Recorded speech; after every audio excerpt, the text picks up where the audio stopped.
There are many myths around arguably the greatest structure ever built by humans, the Great Wall of China. Some say it's so grand that it's visible from space. Others claim that you can see it from as far as the moon. Other theories suggest that the builders of the wall were left inside. Well, sorry to disappoint you, but all these impressive stories are just myths. But even with those stories busted, the Great Wall of China is an impressive and truly breathtaking structure. So let me tell you its true story. Today, China is one of the most populated countries in the world, counting as many as 1.4 billion residents.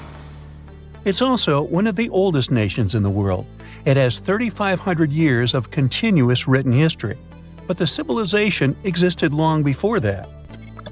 There is a theory that while the European continent, for example, was most likely reached by humans from Africa, China wasn't populated by settlers that came from somewhere else.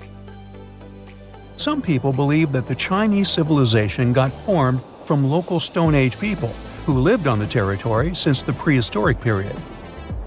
So now, the Great Wall of China. It's truly big even by today's standard, stretching for over 13,000 miles. To imagine it better, it's almost 5 times the distance between New York and Los Angeles. Or even a bit greater than the distance between the North and South Poles. Even in modern times, people have never built anything close to this big. Of course, it didn't take a day to build the Great Wall of China. 2? Keep going. In fact, the wall was being built for centuries. Maybe you know that ancient cities had walls around them to protect themselves from invaders. Yes, Chinese cities had them too. The first Chinese emperor united the country in 220 BCE and got a brilliant but very ambitious idea to turn all city walls into one big wall that would defend the country's border against attacks from the north. A trusted general directed the construction, enrolling a big group of workers, soldiers, commoners, and convicts. Back then, the wall was built of rammed earth and wood. In some places that were strategically important, the sections of the wall overlapped to provide maximum security. The walls were around 26 feet high on average. But the Great Wall didn't yet look like the construction we know today. Every next emperor would pick up the big wall project, strengthening and extending it, repairing, but also modernizing construction techniques. Some used bricks to build it, others moved on to granite and marble blocks. Watchtowers and platforms weren't there from the beginning as well. They were added by Ming emperors. The watchtowers made it possible to communicate with other parts of the wall through smoke and fire messages. So, the wall is quite inconsistent in terms of material, but it only adds more charm to the construction and shows how much effort and time it took. The reasons why some parts of the wall have been standing for centuries and are still in good condition is glutinous rice flour. Turns out, this sticky rice mortar is almost like cement. It's very strong and waterproof, sealing the bricks so tightly together that even sneaky weeds can't grow between them. You may also notice that some bricks have writings carved on them. They were left by the workers who were building the wall. The purpose of those writings is quality assurance. They contain such information as location, quantity, and responsible officials. So, in the case of some problems with the quality of materials or constructions, it would be known who should be held accountable for it. Recently, a research group has looked through official historical documents of the Ming Dynasty that ruled China from the 14th to the 17th centuries. They came across records of secret doors in the Great Wall, so they decided to find them. They used a flying robot to capture continuous centimeter resolution photos of the wall. They photographed 90% of the wall that was built during the Ming Dynasty and discovered the remains of over 220 secret doors along the wall. Some of them have a specific width and height that allows only one person to go through. Others are large enough to allow 2 horses to pass at the same time. Why are the doors there? Well, the Great Wall's main goal was to protect the country from the enemy. Building doors that could let the enemy in would undermine the whole point of having a wall. So, of course, the doors were secret passages. They perfectly matched the surroundings topographically, and the exit on the outside was camouflaged with bricks so that it was almost completely indistinguishable from the brick wall. The wall was never just a defensive wall, and it was never completely closed. It could be opened on demand. It was also a structure used for trade and commerce, communication between inside and outside the wall, and of course, for defense and spying. Some doors were used for trade with the other side. Through smaller doors, a person would sneak out to spy on the enemy that lived on the other side. The hidden gates were also useful for a sudden attack. As you remember, some gates were camouflaged with brick on the outside. The exit was so indistinguishable that the enemy had no idea exactly where it was located. The inside entrance for Chinese soldiers was hollow, so they could walk through the wall and break the camouflaged exit gate from the inside, starting their surprise attack. Now, even though the main point was to prevent outsiders from getting into the city, the wall wasn't too effective on that matter. It could still be climbed over or marched around. So the wall was being watched at all times, and the guards gave signals to the troops if they saw the enemy approach. Also, the wall provided more time to mobilize and bulk up the country's forces or lure the enemy troops into a difficult strategic position. The construction stopped at the end of the 19th century. The wall lost its strategic and military importance due to technological advances. Over the centuries to today, only 8% of the Great Wall is in good condition, and the rest is damaged. Also, around 1/3 of the wall has disappeared without a trace, due to both natural erosion and human damage. I guess you could say it's now just a pretty good wall. As you remember, the first parts of the wall were built out of rammed earth and wood. These are not the most unfailing materials if we're talking about thousands of years. Also, destructive farming methods have turned large areas into a desert and contributed to erosion. Also, many bricks were taken away from the wall in the last century to be used in building farms and houses. The wall is being deconstructed stone by stone even today, but this time by tourists. Quite a few of them take a stone as a souvenir. That's a total of a lot of stones, considering that over 10 million tourists visit the Great Wall every year. Since 1987, the wall has been a UNESCO World Heritage Site, highlighting that it has an outstanding importance to humanity.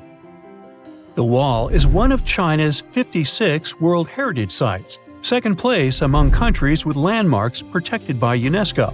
Who's first, you ask?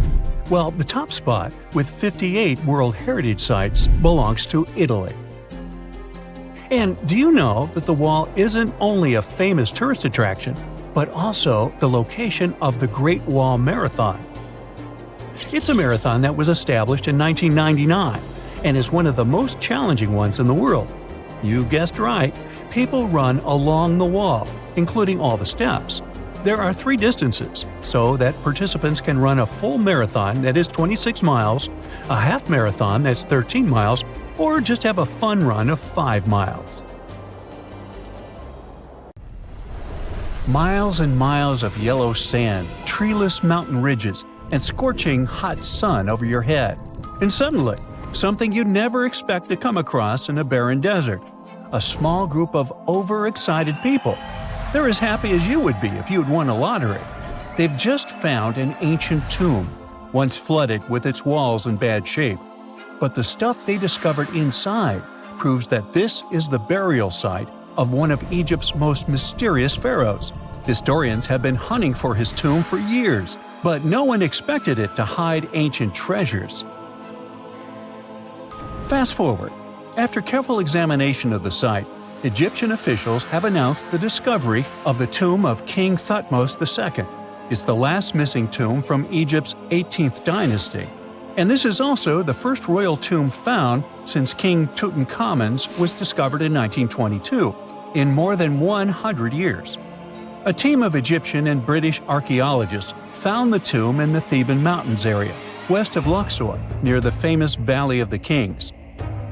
Before this, the site was only known as Tomb C4, but during their excavation, the team found clear evidence proving it belonged to King Thutmose II. Archaeologists actually found the entrance and main tunnel leading to the tomb in 2022. But at first, they thought it belonged to a queen because it was near the graves of Thutmose III's wives. It was also close to Queen Hatshepsut's tomb. Originally, it was prepared for her when she was just a royal wife, but everything changed when she became pharaoh. But we'll talk about this twist of fate a little later. But soon they realized that their discovery was much more significant. They found alabaster jars with Thutmose II's name and the words "deceased king" written on them. That's when they realized that the tomb was actually his final resting place. Sadly, Thutmose II's tomb has seen better days. According to the head of Egypt's antiquities sector and the leader of the Egyptian excavation team, the tomb suffered major damage from ancient floods not long after the pharaoh's death. Water swept through the burial chamber, likely destroying or displacing many of the original artifacts. Much of what had been once inside the tomb was moved elsewhere in an attempt to salvage it. The researchers found out that the tomb had a basic design, with an entrance, a sloping main corridor, and a burial chamber. The corridor was coated in white plaster and rose about 4.5 feet above the floor of the burial chamber. A large staircase and a very large descending corridor of the tomb indicated its grandeur. It took the team a long time to navigate through, though, as the tomb was blocked by flood debris and collapsed ceilings. Only after crawling through a 32-foot passageway with a small 16-inch gap at the top, the worst nightmare for those of us with claustrophobia, were they able to reach the burial chamber. There, they were in for another surprise. They cleared the debris, expecting to find the crushed remains of a burial beneath. But the tomb turned out to be completely empty, and it was not due to robbery. It had been deliberately emptied. The researchers soon realized that the tomb had been flooded since it had been built underneath a waterfall. It happened just a few years after the king's burial, so the contents of the tomb were moved to another location. That's why there was a second corridor in the tomb. It was most likely made to help remove King Thutmose II's body from his flooded tomb.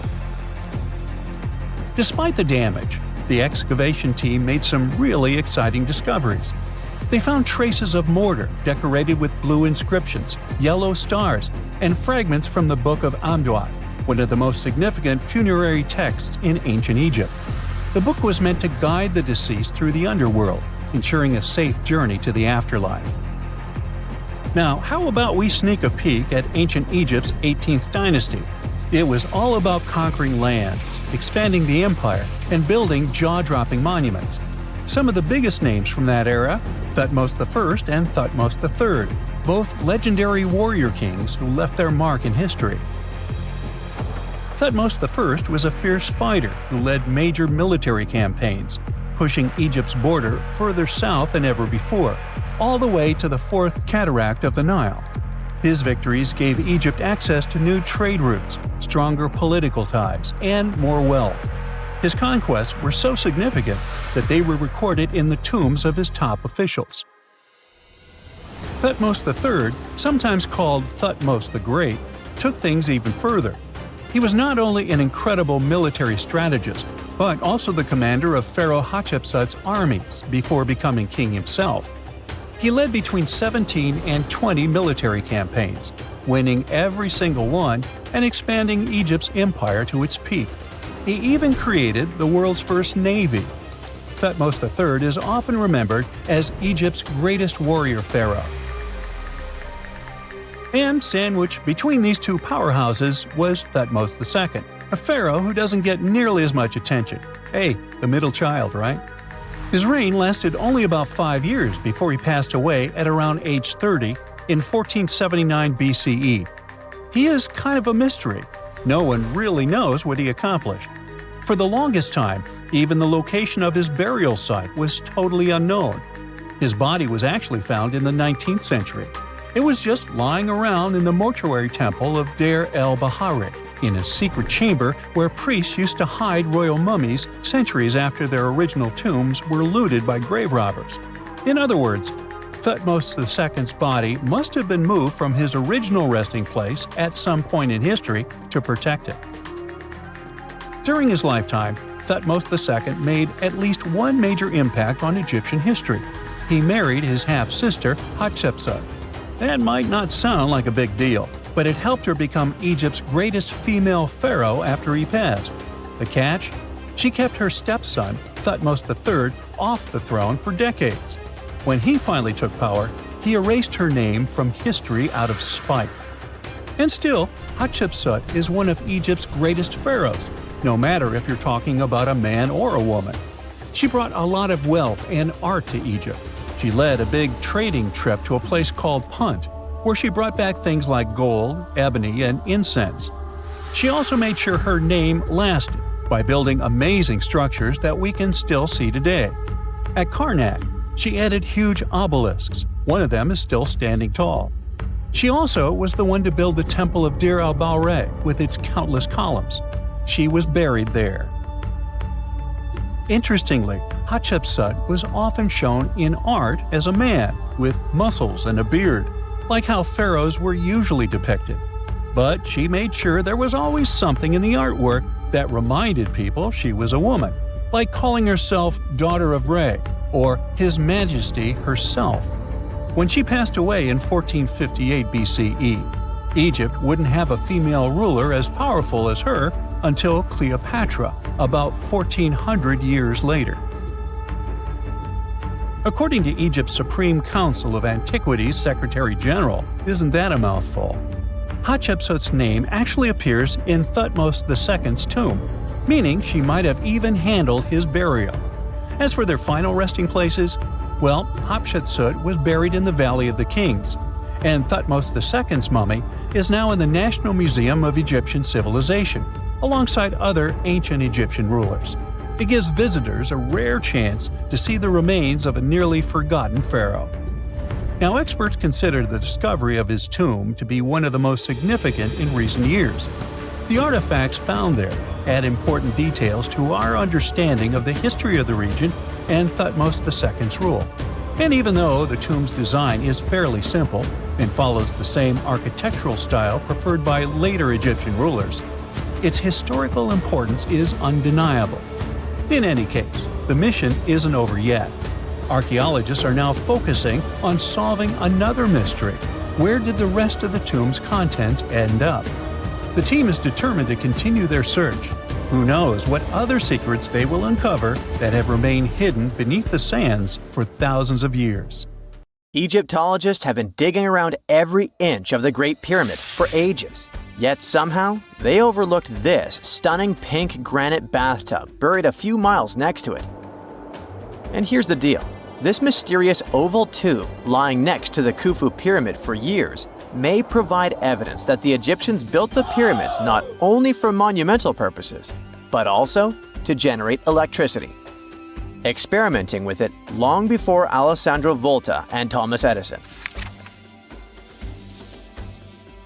The Giza Plateau is famous for its three pyramids, Khufu, Khafre, and Menkaure. But there are also two smaller foundations next to them, the unfinished North Pyramid of Zayat el-Aryan and the Layer Pyramid. Some researchers say these buildings were never finished, while others think they were destroyed for more mysterious reasons. One of these reasons might have to do with the original usage of the Giza pyramids, the idea that they were used as an electricity generator. To connect these dots, we need to go back to the beginning of the 20th century. That's when an Italian architect and Egyptologist named Alessandro Barsanti decided to examine the Zayat el-Aryan pyramid. Near the site, he noticed something unusual: scattered granite fragments. To a casual passerby, these might have seemed insignificant, but Barsanti recognized the signs. You see, ancient Egyptians often used sites to prepare stones before transporting them to their final destinations. The fact that there was granite on the ground intrigued him. Granite was a more expensive material than the limestone typically used for pyramids, which suggested that it might have been intended for an important and possibly hidden structure. At a depth of 68 feet, they encountered a huge pink granite block. He kept going with the excavations, and they revealed ancient inscriptions carved into the stones. They sent the drawing to experts, but no one could decipher what they meant. Were they instruction sets to something? That's when Barsanti made his biggest discovery. He found an oval-shaped vat carved from pink granite and polished to a mirror-like finish. The thing is, the vat had been carefully sealed. When they opened it, they found a thin black residue along the walls. I'm thinking something in the lines of a black oily substance. This discovery raised many questions for him. It didn't make sense to him that ancient Egyptians would go above and beyond to seal and protect this strange vat. By 1911, Barsanti had to abandon his effort to figure out what was the deal with that mysterious pit. But his findings intrigued researchers all over the world, and they've got their own opinions about it. One of these modern theories suggests that the other pyramids could have been used as a part of a bigger whole. It suggests that the Khufu pyramid was actually used as a water pump designed to irrigate the desert area. Apparently, the pyramid's internal chambers would function as a hydraulic system. In the 1990s, an engineer took this theory seriously and studied the pyramid's subterranean chamber. Surprisingly, he found actual signs of water damage. Apparently, the pyramid generated powerful compression waves, aka pulses, that could create electricity. This raised an important question. Could the ancient Egyptians have used the pyramids as a generator in order to produce electricity? On paper, that was proven to be possible, but hey, agreeing on the original use of the pyramids is probably one of the most difficult things in the world. So, we're still not 100% sure about this. Apart from that, Egypt is a playground for important discoveries regarding humanity's past. I mean, scientists have just discovered what looks like a cosmic command center, similar to that room from the Doctor Strange movies. They discovered an L-shaped astronomical observatory, measuring around 9,000 square feet, dating back to the 6th century BCE. Definitely the first and largest of its kind from that era. The mud brick structure housed tools used for calculating dates related to ancient Egyptian rites, royal coronations, and agricultural plans. This observatory is located in the archaeological site known as the Temple of Futo, just 50 miles east of Alexandria. It's pretty impressive. The structure was designed so that you'd get inside the room through an east-facing entrance. This way, you'd get to see the sunrise. Once inside, you'd find a pretty huge shadow clock, used to tell time by tracking the movement of shadows inside the room. This variant of a sundial clock was nearly 16 feet long. That was quite an exciting discovery.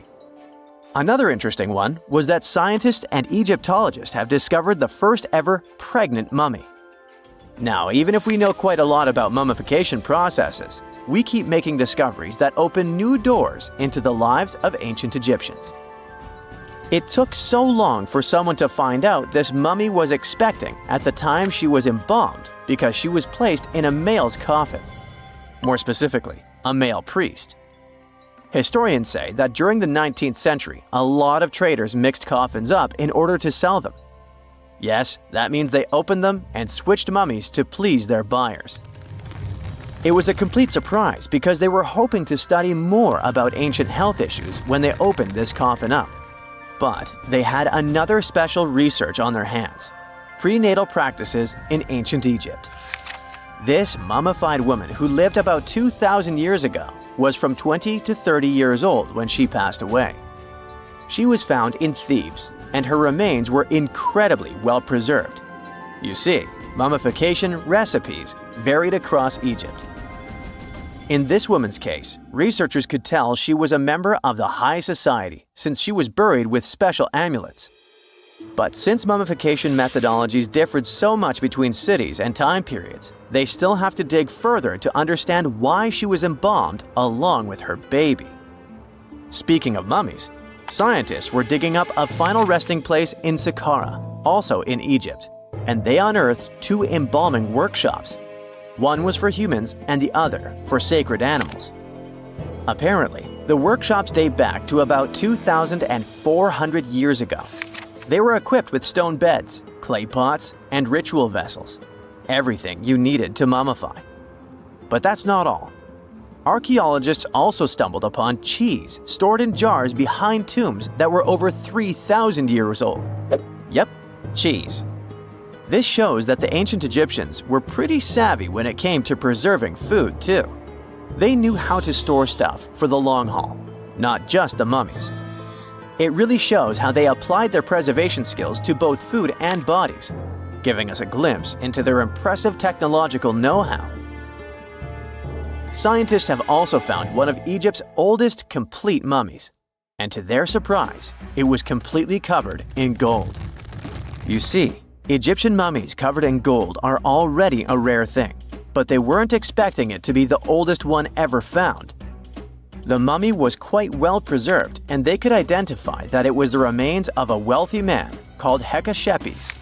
Many symbols show that he was important and wealthy, like the band he wore on his head and the bracelet on his chest. He was also dressed in a tunic wrapped with a belt, which was a way to preserve the good appearance of a person after they passed away. To reveal it, they had to open the final resting place with mortar.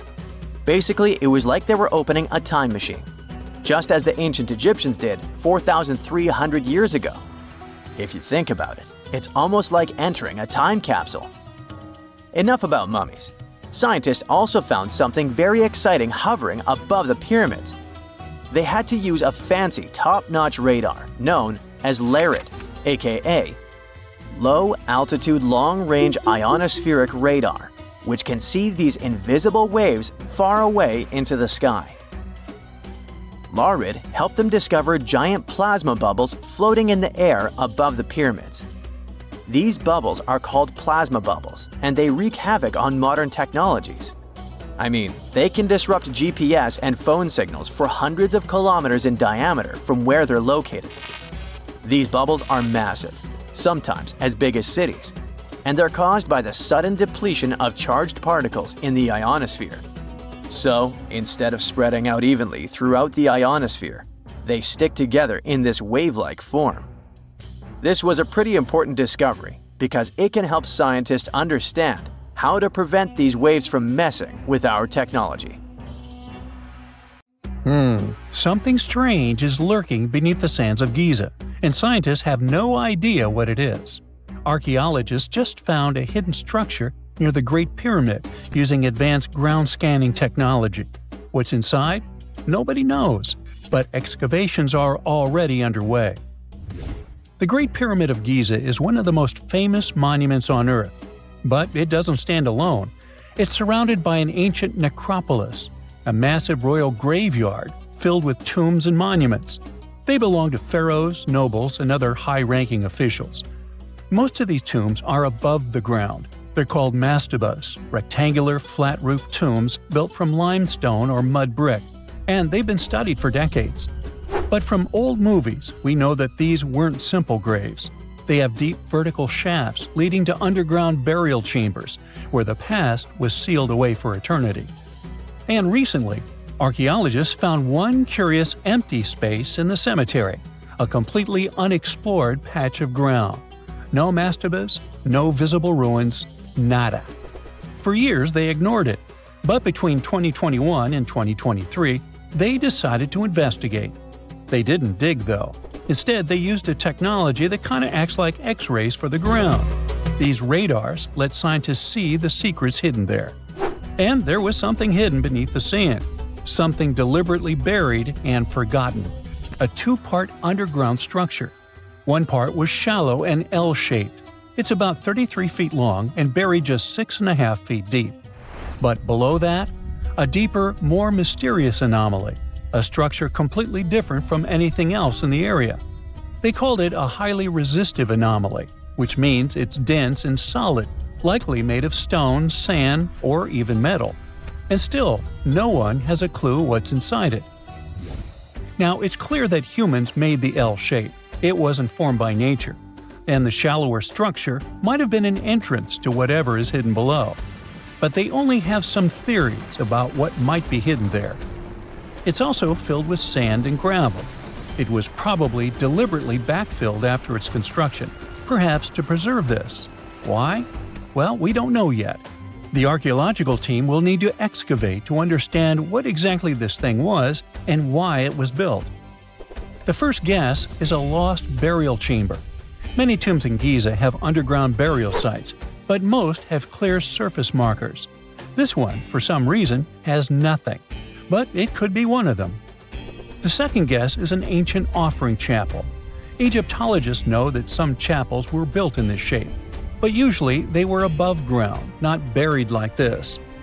And finally, it might be something we've never seen before. If this turns out to be a new type of structure, it could rewrite what we know about the burials of pharaohs. The only way to know for sure is to dig it up, and that's exactly what's happening right now. Excavations are already underway. Archaeologists are racing against time to uncover the truth. But there's a real danger there too. Giza's fragile ancient structures need to be handled carefully. Otherwise, they could be damaged beyond repair. So all we can do is wait for the truth. Now, these tombs always held fascinating mysteries. Unfortunately, we'll never learn tons of these mysteries because of some relentless tomb robbers. Egyptian tombs were built to guard the bodies for eternity. But that absolutely didn't stop people from breaking in and stealing everything valuable inside. They've been bothering these ancient sites for thousands of years, starting way back in Pharaoh's times. Many of the most famous tombs, including those in Giza, Saqqara, and the Valley of the Kings, were looted. It was a common practice in ancient Egypt. And they were serious about this whole thing. They dug secret tunnels to bypass traps and walls, bribed or threatened tomb workers to get inside knowledge, cracked open sarcophagi to grab gold, jewelry, and artifacts. And by the time modern archaeologists got to most of these tombs, they had already been picked clean. The reigning pharaohs got tired of this infuriating nonsense. The Valley of the Kings, the famous burial ground of Egyptian royalty, was supposed to be the ultimate safe zone. Tombs were built deep underground, hidden in the desert. Passages were sealed with giant stone blocks. False doors and traps were added to confuse thieves. Even curses were written on the walls, warnings of horrible endings for anyone who dared to disturb the tomb, which is exactly where we got all those horror stories about mummies from. Spoiler alert, none of it worked. Most tombs in the Valley of the Kings were fully robbed within 100 years of being sealed. Even King Tutankhamun's tomb, one of the most famous in history, was broken into twice in ancient times. Some of them decided to try and fight back. The New Kingdom rulers built hidden unmarked tombs in a way that should have prevented the looters from finding them, but didn't work. Some pharaohs, like Ramses II, were moved in secret to prevent their bodies from being stolen. Nope, didn't matter. The grave robbers always won. That's because tomb raiders weren't just random thieves. They were skilled, organized, and well-connected. They knew exactly where to look. Many were the ones who had built these sites in the first place, and they knew where the entrances were. If they couldn't smash through the doors, they'd dig through the walls, floors, and even ceilings to break inside. They also worked fast, often within a few years after the tombs were sealed, before anyone forgot where the valuable stuff was. The Khufu's pyramid, the one that's next to this newly discovered structure, was looted long before modern times. The one thing left inside when explorers got there? An empty granite box where the sarcophagus used to be. Unfortunately, it's not just about gold. History itself gets stolen during these raids. Ancient Egyptians wrote detailed records of what exactly and where they buried. So when archaeologists compare these lists to what's found, they can see what's missing, which is often everything valuable. Most artifacts don't end up in museums. They just disappear into private collections, where they can never be studied again. Which is, of course, completely unfair. In fact, a few countries have had enough and started passing laws to take historical artifacts back from private collectors. In Italy, if you own an ancient Roman artifact, you must prove you got it legally. China is actively hunting down stolen artifacts, and they must find ways to retrieve it back from the Western collectors. In Egypt, they passed new laws making it illegal for private citizens to own any ancient Egyptian artifacts at all. Other countries, like the US, the UK, Germany, or Switzerland, are completely fine with rich guys owning their history. The British Museum is built on looted things. European empires invaded half the planet and took whatever they wanted back home. Their museums are often full of such stolen artifacts, and unfortunately, they refuse to give most of them back. For example, the Rosetta Stone. It was taken from Egypt by Napoleon's army, then stolen again by the British after they beat the French. Egypt has been demanding to return for years, but they still can't get it back. Or the Parthenon marbles. These magnificent massive Greek structures were taken from the Parthenon in Athens by a British lord in the 19th century. Greece has been begging for them back ever since, but the UK doesn't feel like it. Not to mention tons of Mesoamerican artifacts scattered in various museums across the world. European explorers raided Mayan and Aztec temples, took statues, jewelry, and sacred objects, and now Mexico is fighting to get them back. Well, wouldn't it be surprising even if this mysterious underground chamber has somehow been looted already? But if it's a newly found place, could it be one of the few that escaped the hands of grave robbers? Could there still be ancient artifacts, untouched for 4,500 years? We can only hope that those guys didn't get there first.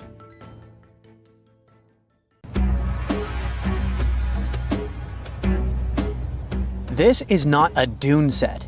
This is a very real desert in Niger.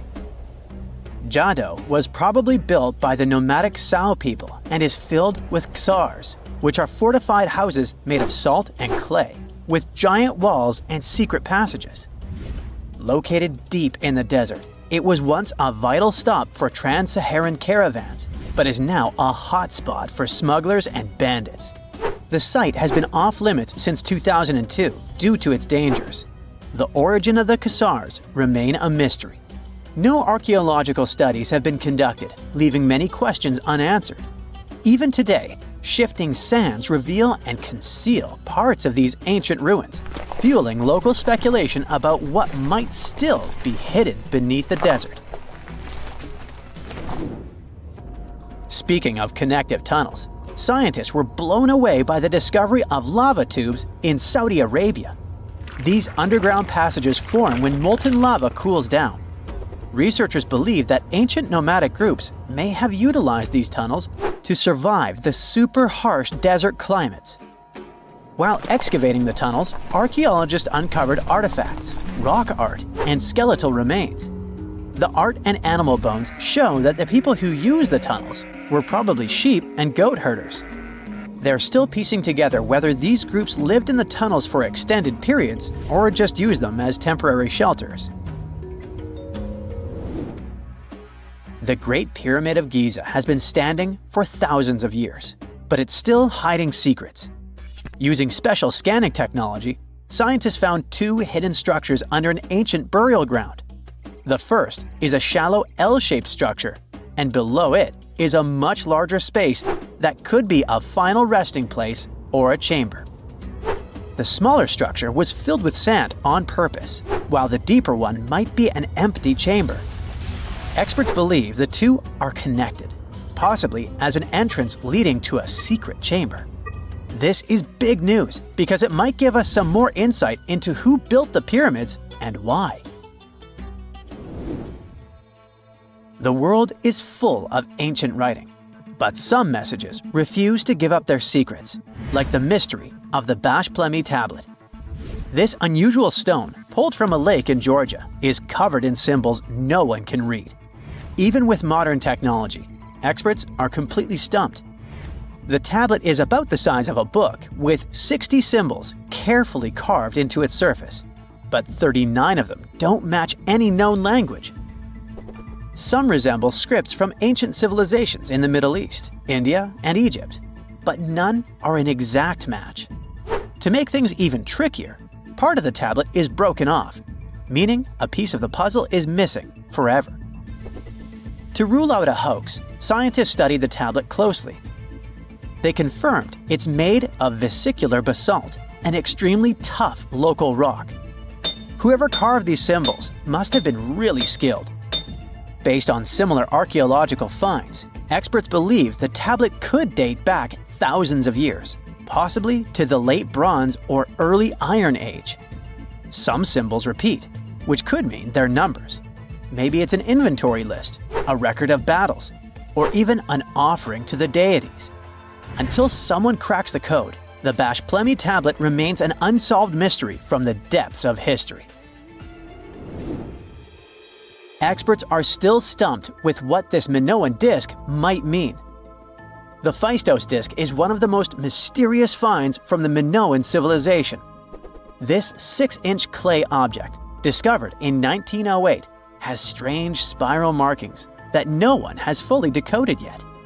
The disc has 241 symbols on both sides, showing everything from people and animals to tools and plants.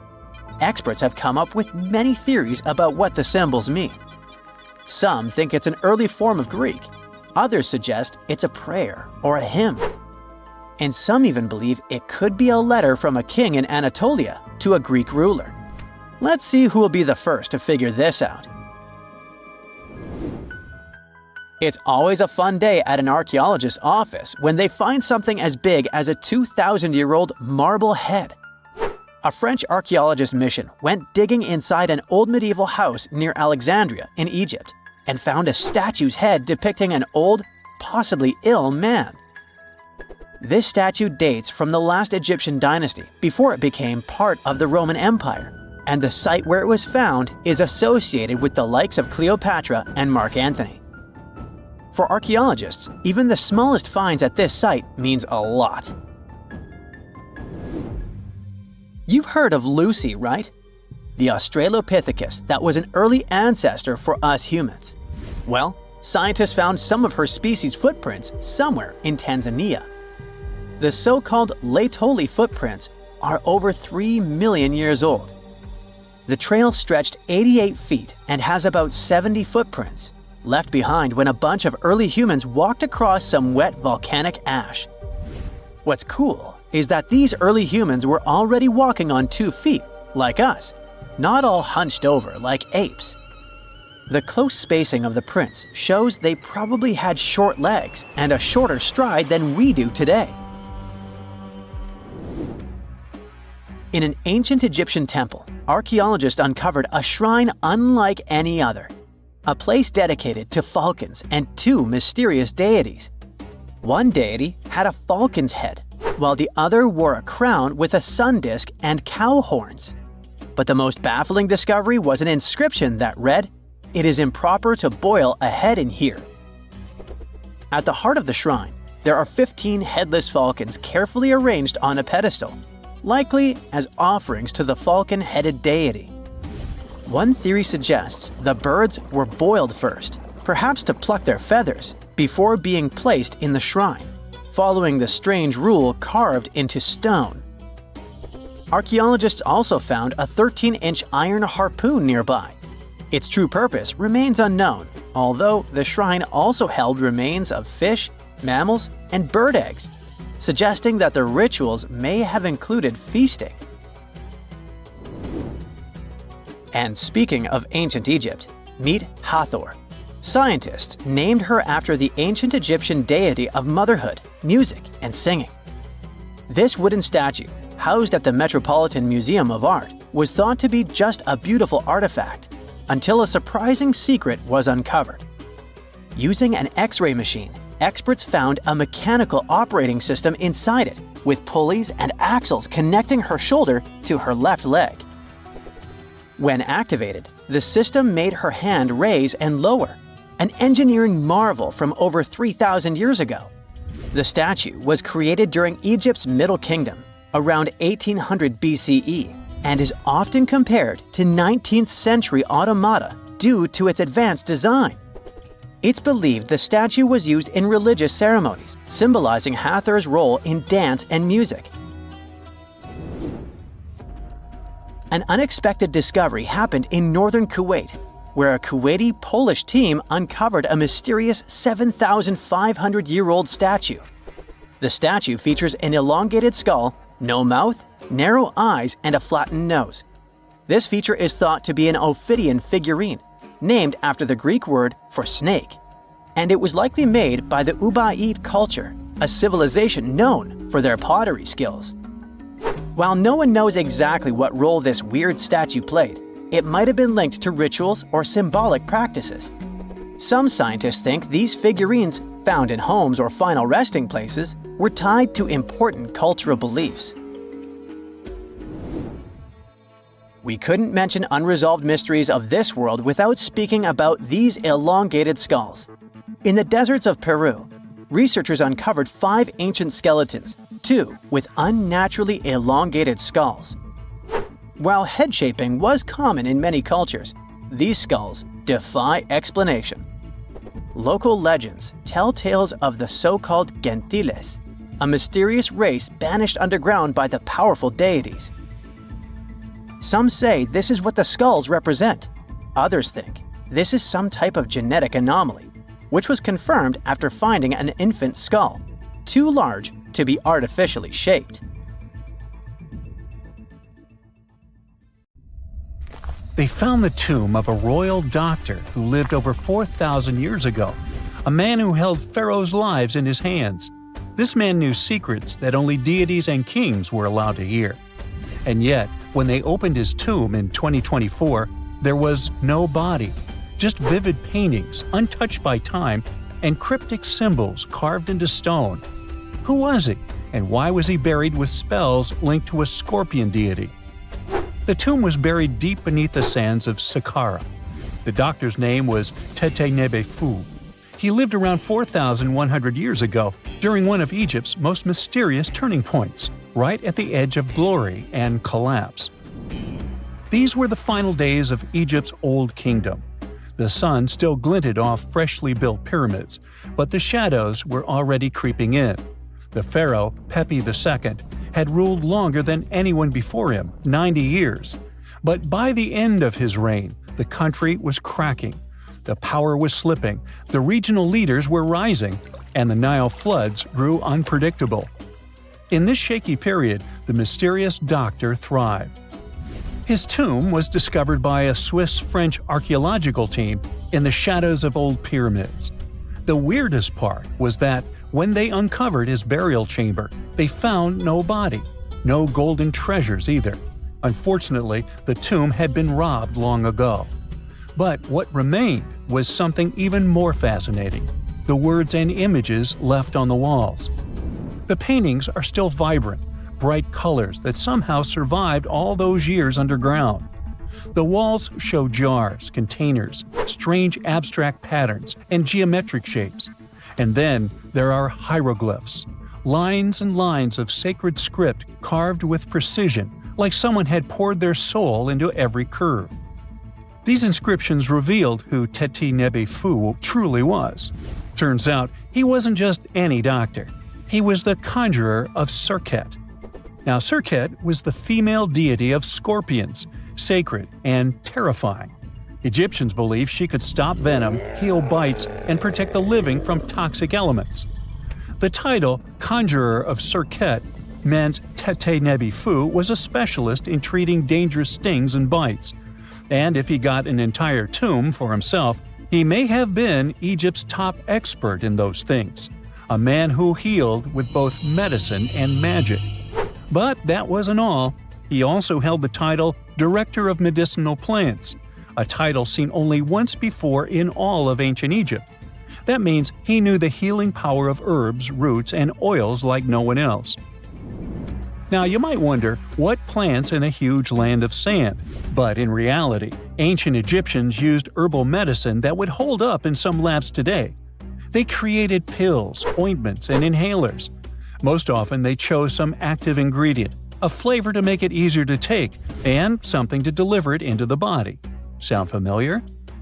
And yeah, they didn't have many traditional plants, so some of these ingredients were bizarre by our standards, like using crocodile dung and acacia mixed with honey. They even had formulas for anti-wrinkle creams. And apparently, our mysterious healer was also chief dentist.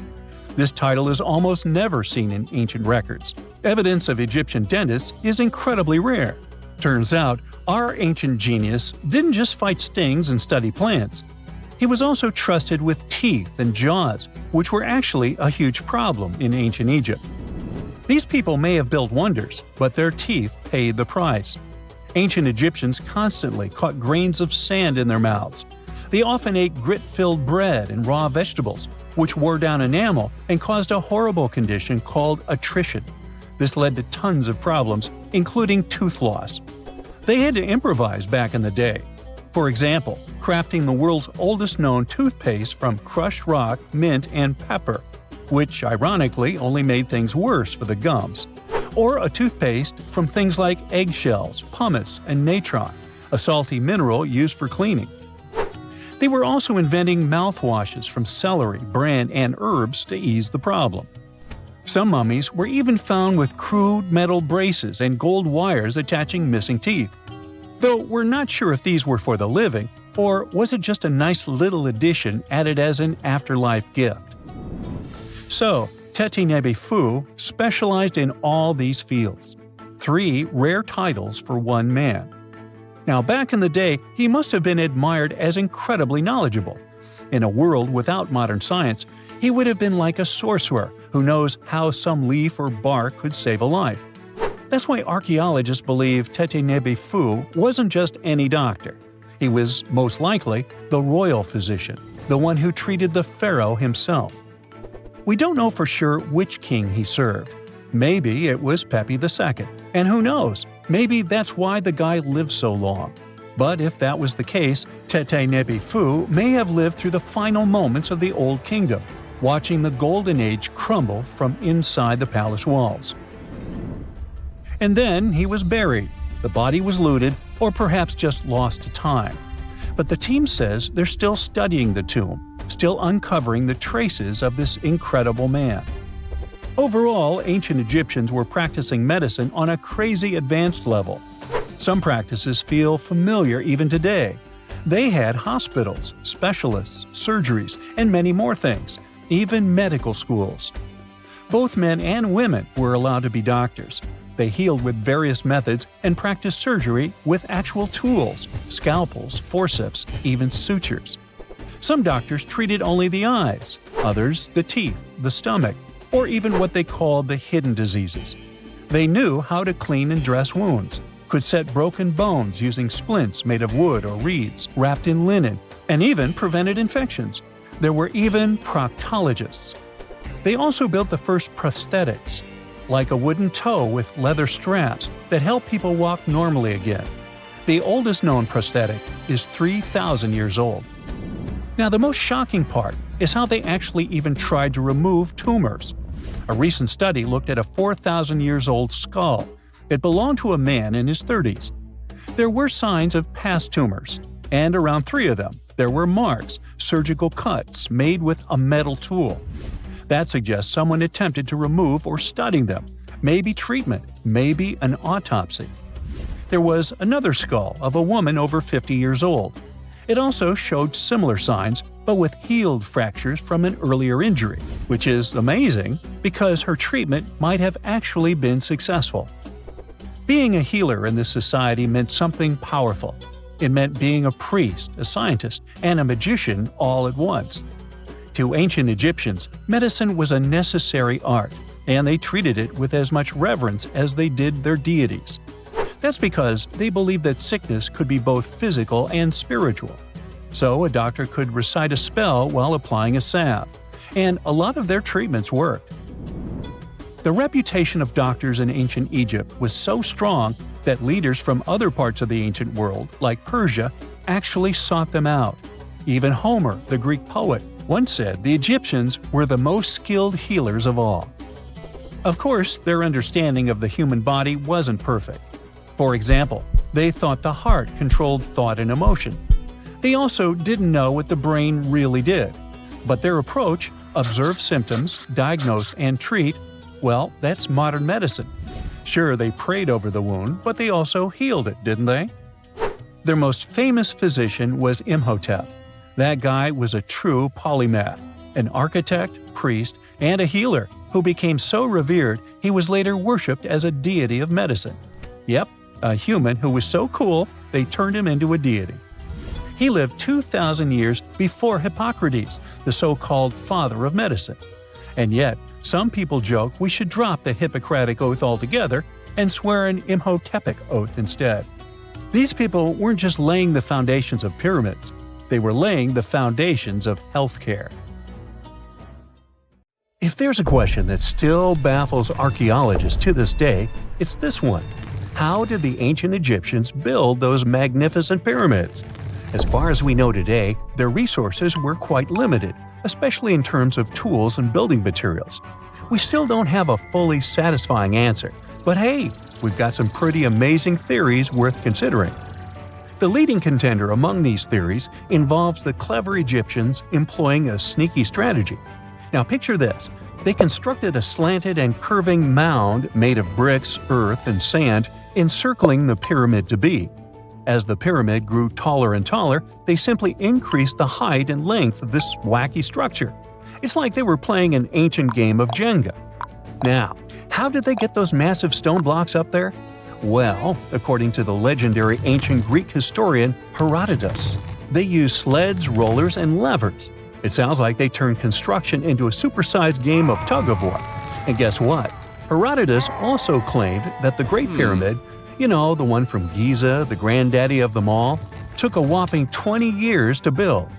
There's more. Herodotus also dropped a mind-boggling number on us. 100,000 men were supposedly involved in this pyramid extravaganza. Did they hire the entire Egyptian population? Well, it might not be as far-fetched as it sounds. These men were probably mostly farmers, so they probably focused on the pyramids when there wasn't much work to be done in the fields. Like during the flood season of the Nile River. Obviously, specialists in the archaeological community had something to add to this theory. By the late 20th century, they discovered some evidence that suggests the workforce might have been smaller and more permanent than previously thought. Instead of a massive army of 100,000 pyramid builders, they proposed that a modest crew of around 20,000 workers, accompanied by support personnel like bakers, physicians, and even spiritual leaders, could have gotten the job done. There was also this theory that claimed that the pyramids were actually built from the top downward. It suggested that these colossal structures were nothing more than isolated hills used as quarries. The stones were supposedly drawn from these hills, and over time, competing engineers took charge and transformed them into the iconic pyramids we know today. Now, before you dismiss this theory as a wild fantasy, some folks thought it wasn't completely crazy. After all, there are instances where isolated hills exist, so maybe this theory had a tiny glimmer of truth. Whether it involved ramp building or ingenious work schedules, one thing is clear.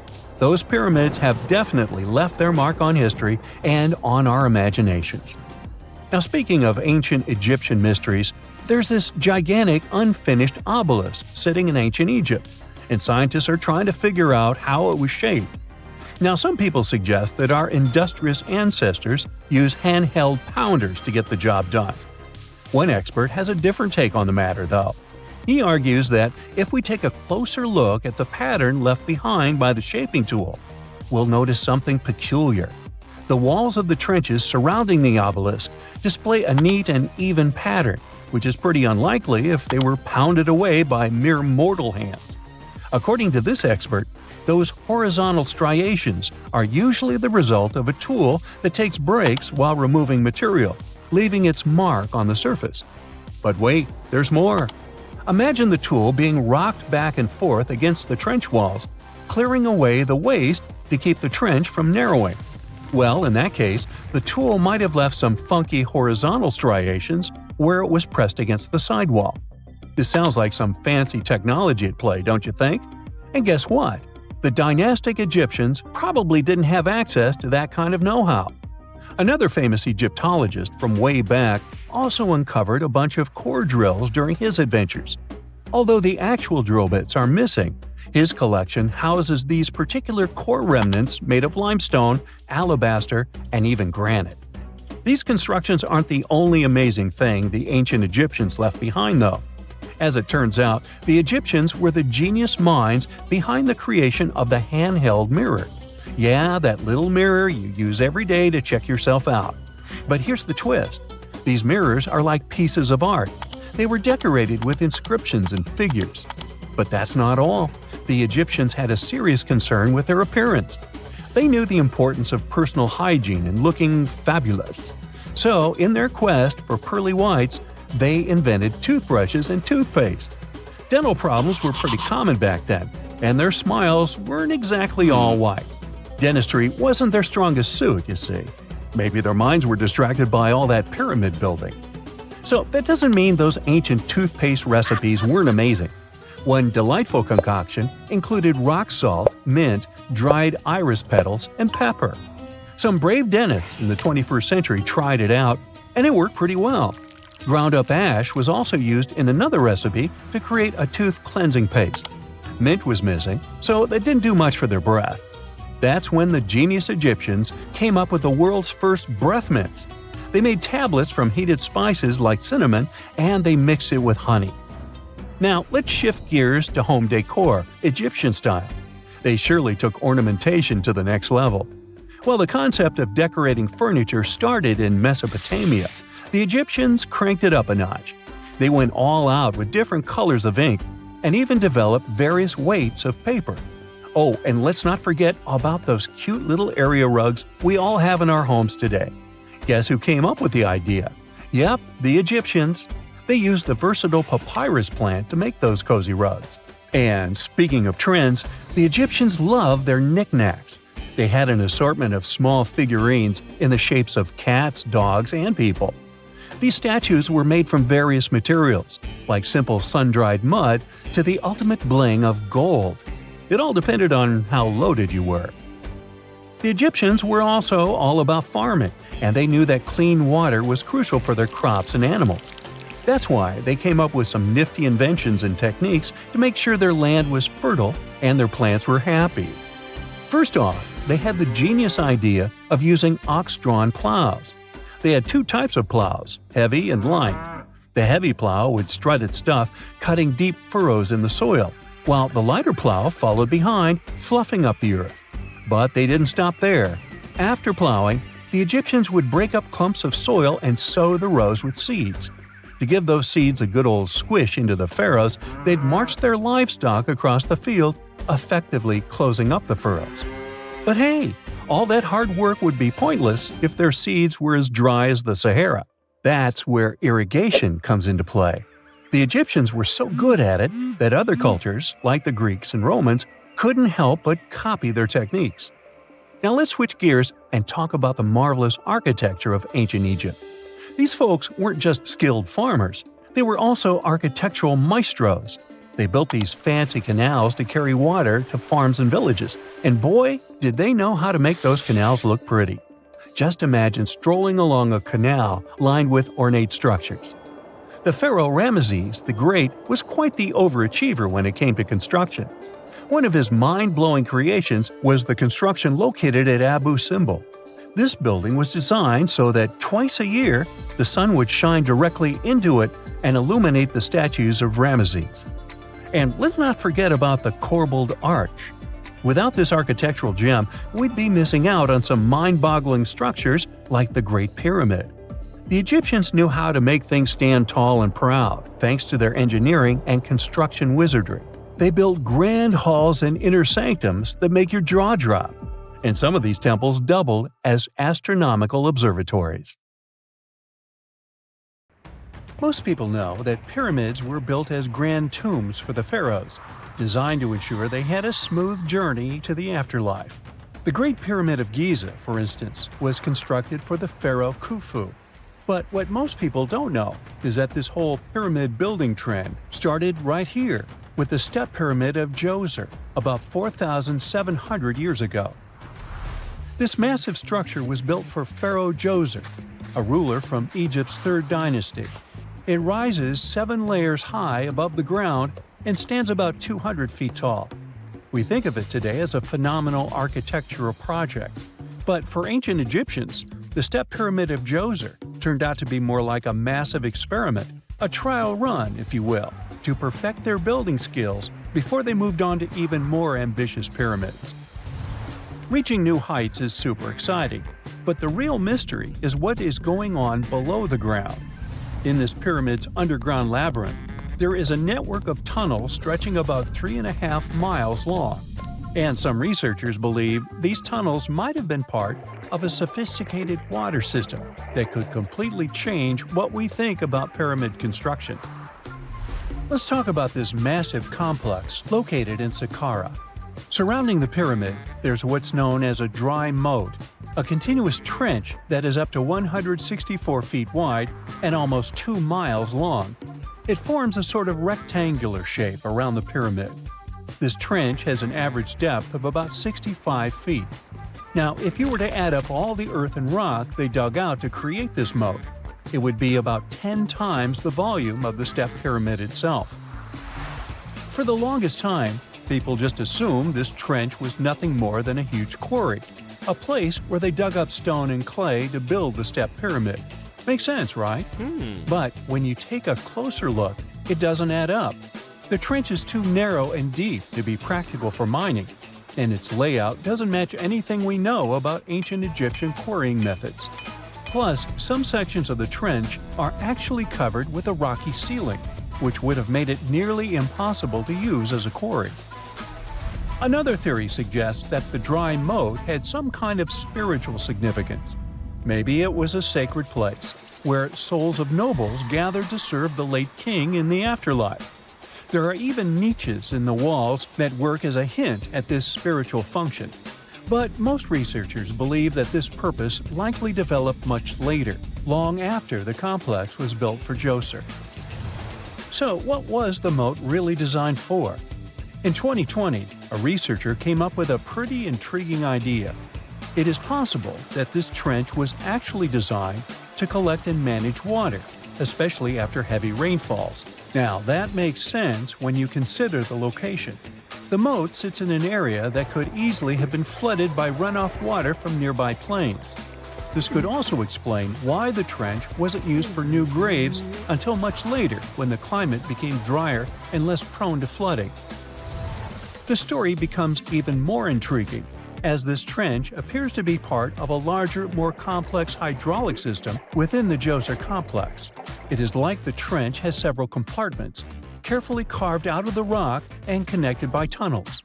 These compartments likely served as a part of a water treatment system, where water would flow from one compartment to the next, getting cleaner as it moved along. Now, here is where things start to tie into the pyramid itself. The Djoser complex has a series of underground shafts, and some researchers think that water from the moat's deep trench might have been used to power a hydraulic lift system, and this giant water-powered elevator could have been used to raise the heavy stones needed to build the pyramid. It worked like a volcano, but instead of lava, water did the heavy lifting. Imagine a big deep hole in the ground at the center of the pyramid site. Inside this hole, there was a huge wooden platform, kind of like a giant raft that could move up and down. When the workers wanted to lift a heavy stone, they would fill the hole with water. As the water rose, the wooden platform started to float up, carrying the stone with it, almost like a giant water-powered elevator. When the stone reached the right height, the workers slid it off the platform and onto the pyramid. The idea is that water from the deep trench, after being cleaned and filtered, would flow into these shafts. A massive float, possibly made of wood, would then rise as the water filled the shaft, lifting the stones up to where they were needed for construction. Once the stone was in place, they'd let the water out, lowering the platform back down to the bottom, ready to lift the next stone. This fancy hydraulic lift system could have been a game changer, making the whole building process a lot faster and more efficient without using a lot of workforce. It is like the ancient Egyptians were already embracing the whole idea of work smarter, not harder. But of course, not everyone is on board with this theory. Some experts argue that the area where the step pyramid of Djoser was built couldn't have held enough water from occasional rains to maintain such a fancy hydraulic system. The main theory suggests that, in the past, there might have been some kind of lake nearby that would have filled up after a period of rain, and this lake could have supplied water to the complex's hydraulic system. But there is no mention of such a lake in any ancient Egyptian writings, so it might be more of a what-if situation than a reality. And then there's the issue of the hard work itself. Remember when I said this method could have allowed the ancient builders to raise stones with far less effort? Well, that might not be entirely true. According to some experts, just building this hydraulic device would have required a lot more heavy work than simply moving the stone blocks using good old-fashioned manpower. And let's not forget, the step pyramid of Djoser is like a baby pyramid compared to those that came later. The stones used for Djoser's pyramid weighed, on average, about 660 pounds each, which is nothing compared to the more than 2.5-ton blocks used later for the pyramid of Chephren. If this cool water lift theory gets completely ruled out, we still need to explain how this pyramid was built in the first place. To answer that, we need to rewind a bit and talk about the original plans. See, before Djoser's tomb became a pyramid, the idea was to construct a simple mastaba. This type of tomb was pretty common in earlier periods, a flat-roofed, rectangular structure with sloping sides. But after the original mastaba was finished, they decided to expand it a bit by adding more layers on top. And then they added even more layers, until the construction reached 6 distinctive steps, each one smaller than the previous. And they probably did all this by raising those heavy stones using ramps, not a water-powered elevator. There is still so much we don't know about the step pyramid of Djoser. More research is definitely needed to fully understand how this system worked, or if it even existed at all. But the idea of using water to help build the pyramid adds a whole new layer to our understanding of ancient Egyptian engineering. It's a powerful reminder of just how clever and resourceful those builders were, using the natural landscape and the power of water to create one of the most iconic monuments in history. Hey, how do you feel about taking a trip back in time? We're diving into the history of the Amazon forest to unravel the mystery of its lost cities. Grab your bug spray and hop on. The Amazon forest is the world's largest rainforest. The environment there can be extremely challenging for human life. Yet, the legend goes that the Amazon has been home to sprawling settlements rich in unmeasurable wealth. Could that really be true? Or is that none other than a figment of our collective imagination? The legend of El Dorado might be the myth that started this whole thing. As European explorers began their excavations in American lands back in the 1500s, word got out of an Amazonian civilization that used to paint their leader in gold as an offering to higher powers. The legend of El Hombre Dorado, aka the Golden Man, began to quickly spread around Europe. Explorers got excited at the possibility of finding an infinite amount of gold somewhere deep within the Latin American jungle. And as you can imagine, expeditions to the continent began to multiply with each passing year. It didn't take long before explorers found this civilization. They were known as the Muisca people and were located in Colombia, near Lake Gudavia. The Muisca people had a tradition of painting their leader, aka the Zipa, from head to toe in gold. In a ceremonial gesture, the Zipa would swim into the river, spreading gold dust all over the lake. For the Muisca, this was their way of acknowledging and thanking the higher powers of the universe they believed in. When European explorers heard and witnessed this practice, they were amazed. For them, gold was used solely for commercial purposes as their main currency for trade. This made them think that the Muisca people must have stacks and stacks of gold hidden somewhere in the jungle for them to use it so abundantly. Well, that's how the legend of El Dorado was born. What was once the practice of El Hombre Dorado traveled on word of mouth until it became El Dorado, a fictional city that was most likely to hide piles of gold. The hunt for this city led Europeans to spend large amounts of money to scour the Amazon forest. Unfortunately, all of their expeditions came back empty-handed. That is, if they ever came back at all. Now, jump to the beginning of the 1900s. In England, the Royal Geographic Society, a prestigious British institution, was looking for somebody willing to travel down to Latin America to trace the border between Brazil and Bolivia. More specifically, the part of the border that is nestled deep within the Amazon rainforest. One Sir Percy Fawcett was a Latin American aficionado, and he gladly volunteered to do the job. Oh, it's important to note that the Amazon forest is virtually the size of the continental USA. It sprawls across 8 countries, including Brazil, Peru, and Bolivia. And trust me, getting around is no easy feat. The jungle is covered in dense vegetation, and in addition to that, it's home to insane predators such as anaconda snakes, panthers, crocodiles, piranhas, and so on. But despite all that, Fawcett was very successful in his mapping adventure and seemed to be wanting to come back more. Back in England, Fawcett would scour diaries from other explorers hoping to learn more about the ancient Amazonian civilizations. He would read about the Incas and the Mayans and the great empires they built. He believed that if the Incas were capable of building empires that stretched over 2 million square miles, this could mean that other Amazonian civilizations could have thrived there too. During his research, Fawcett came across a report from a 16th century explorer. The report told of a city deep within the Amazon forest that held unimaginable quantities of minerals, a town that stretched for 15 miles without any space from a house to house. This report fueled Fawcett's imagination to a new extreme. From then on, he became obsessed with finding what he called the lost city of Z. Over years, Fawcett searched the Amazon forest, usually looking for stone ruins that could possibly indicate human settlements.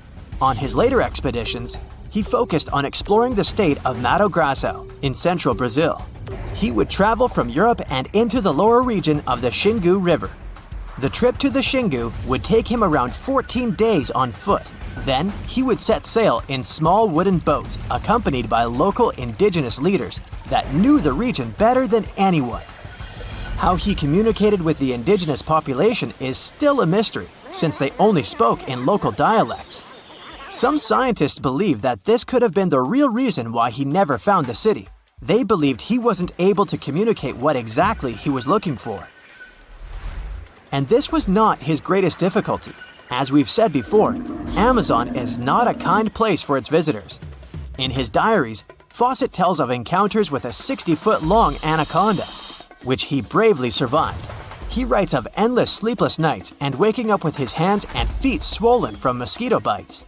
Some of his peers said he was invincible and tireless, but the day came during his 8th expedition when he didn't make it back home. Fawcett disappeared without leaving any trace behind. Some even suspect that he was close to reaching his lifelong goal. On the day of his disappearance, he sent an optimistic letter to his wife saying there was nothing to fear, and that he was setting out on a certain final search. Fawcett's failed attempt to find ruins seemed to support what had become a consensus among experts at the time, that this rainforest was too inhospitable to support large, complex societies, let alone cities. Experts were convinced that the Amazon's lost cities were nothing more than fiction. That is, until the 1960s, when modern research began to find evidence that suggested otherwise. Scientists discovered patches of extremely fertile soil. They called it Black Earth. And apparently, they found lots of it in the Amazon, especially alongside rivers. Further research even showed that such soil was created by human waste or the intentional burning of forests, which adds nutrients to the soil below, which could only mean bingo! The discovery of Black Earth was the evidence that large-scale agriculture was possible and probably did exist amidst the Amazon, confirming that settlements could have formed there after all. In the 1990s, along the Xingu River in Brazil, a team of archaeologists from the University of Florida made a remarkable discovery. Working alongside local indigenous people, they found very long ditches. After mapping them, they realized that these ditches were a sign of a big settlement. They were remnants of carefully designed walls centered around a plaza. Some were roads that led to more settlements. In fact, just this part of the Amazon, about the size of New Jersey, was once a network of dozens of settlements that experts believe could have been home to at least 50,000 people between 1250 and 1650 CE. Other discoveries were possible thanks to LiDAR imaging, a type of technology that allows researchers to take satellite pictures of the forest's ground without having to step inside of it. A network of trenches in Acre, Brazil, dates back to 200 to 1200 CE. These suggest settlements that could have supported 60,000 people. Other images from near the Xingu River suggest cities that could have housed about 50 million people. These were the lost cities of the Amazon. Believe it or not, these images suggest that Fawcett was very close to a major discovery. He was looking for the ruins in the right place, but he was looking for the wrong thing. Unlike cities such as Cusco, which used stone as their primary material, Amazonian settlements used wood and earth to build their cities. These materials are highly deteriorating and probably decomposed over time. Finding them required a bit more technology than what Fawcett had available at his time. So, imagine you're 15 and you get bored of playing video games. Instead, to pass the time, you decide to give some attention to an old hobby of yours, tracking down lost Mayan cities. You've heard that some ancient civilizations are said to have built entire cities based on constellations, so you decide to check out whether that was true for the Mayans. You find a book containing all the constellations the Mayan civilization believed to exist. You open good old Google Maps and map every ancient Mayan city discovered to date. You start seeing that this information actually matches. And truly, the biggest ancient Mayan cities correspond to the brightest and biggest stars of the Mayan constellations. Okay, this is getting interesting. You manage to map out over 100 ancient cities when you suddenly notice something strange. There's an area in the Yucatan Peninsula in Mexico where archaeologists have unearthed 2 Mayan cities. But on the constellation map, there are 3 stars. Could this mean there is a long-lost city waiting to be discovered nearby? You might think this sounds too daydreaming, but the story is actually true. The previous account happened to a Canadian teenager named William Gaddery.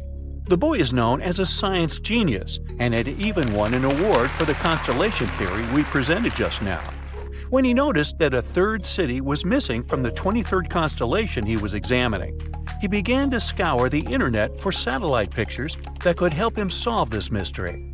He looked into images from NASA, JAXA, a Japan-based satellite company, and Google Earth. These images were still insufficient to answer his questions, so he reached out to a friend inside the Canadian Space Agency. His friend provided him with state-of-the-art satellite imagery that gave him the answer he was looking for. According to the images, there is a large square area right on the border of Mexico and Belize, which looks like the remains of a city. William took the images to a remote sensing expert known as Dr. Armand Laroque from the University of New Brunswick. They studied the images thoroughly and concluded that the area could be housing 30 buildings and even a large pyramid. The scientific and archaeological community went crazy with the 15-year-old's discovery. Could this really be true? Some background. Lost Mayan cities began to be unearthed in the mid-20th century. Since then, ruins from cities such as Tikal, Palenque, and Uxmal have been rediscovered. The Mayans were one of the biggest pre-Columbian civilizations living in the Americas. They began to settle in the area as early as 1500 BCE.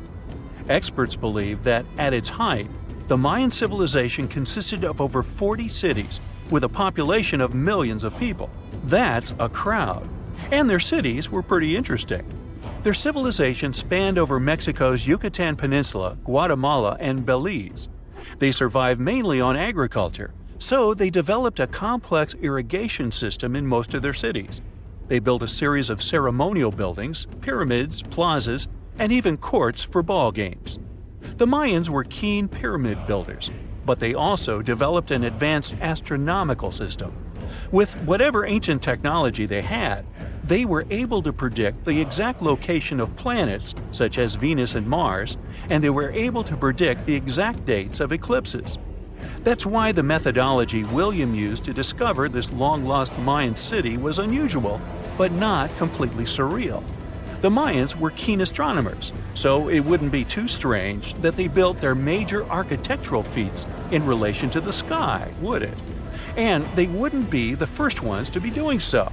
There is a famous fringe of Egyptology dedicated to studying how the Giza pyramids were built in perfect alignment with the Orion constellation, meaning that each pyramid was purposely built to align with one of the major stars of Orion's belt. According to William, he first had the idea to look at the Mayan constellations because he couldn't understand why the Mayans built their cities where they built them. Most major cities, such as Chichen Itza and Uxmal, aren't near any rivers or significant bodies of water. Instead, they're built on marginal lands and on top of mountains, which confused the 15-year-old. His next thought was that it might have something to do with astronomy. William named the new city he discovered Mouth of Fire, which is also my nickname, and he even won a merit award for his hard work. However, his theory was very much contested inside the archaeological community, and many Mayan experts worked to debunk William's findings. Some archaeologists say that constellation theories are too unscientific.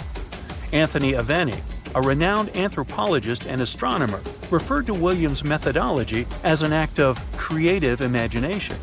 He explained that there is no way to be sure what the Mayan constellations really were. It's all just hypothetical. Another debunking of William's findings came from Mayanist David Stewart, who said that the object identified on the satellite imagery is nothing but an old cornfield. His claim was supported by an expedition that took place near the area in 2021, when the archaeologists present reported there was nothing at all in this area.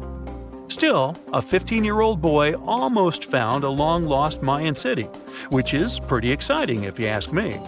Similar techniques as those used by William are actually being used to unearth lost civilizations all over the world. According to space archaeologist Sarah Parquet, satellite imagery has been a key player in discovering ancient cities in Egypt and other places. Sarah herself spends most of her days scouring images for any sign of where there could have been cities long ago. What happens, she says, is that any time you have something buried, it's going to be covered either by vegetation, soil or sand, or some other modern construction on top of it. In order to assess whether there is something hidden under large canopies of vegetation or not, she uses infrared technology, for instance. A major recent discovery in Brazil was done in a similar way. Satellite imagery detected a network of trenches dating back to 200 to 1200 CE. These suggest settlements that could have supported around 60,000 people. But in this case, the satellite imagery did indeed correspond to what was on the ground. Researchers from the University of Florida found several mounds that were accompanied by ditches and geoglyphs. Archaeologists also found remnants of carefully designed walls, centered around plazas, much like the type of construction done by the ancient Mayans. Advances in satellite tech have also shed new light on long-discovered ancient Mayan cities, such as Tikal. Located in the heart of the Guatemalan jungle, Tikal is believed to have been the capital of the ancient Mayan Empire. At its height, it was comparable in importance to cities such as London or New York in today's world. It was composed of a series of complex monuments, many of them believed to have been the resting places of kings and chiefs. Tikal is already known to have been big, but recent discoveries show it could have been even 3 times larger than what scientists originally believed. The main discovery revolves around a fortification on the outskirts of the city, indicating how far the original city stretched. And new discoveries still take place.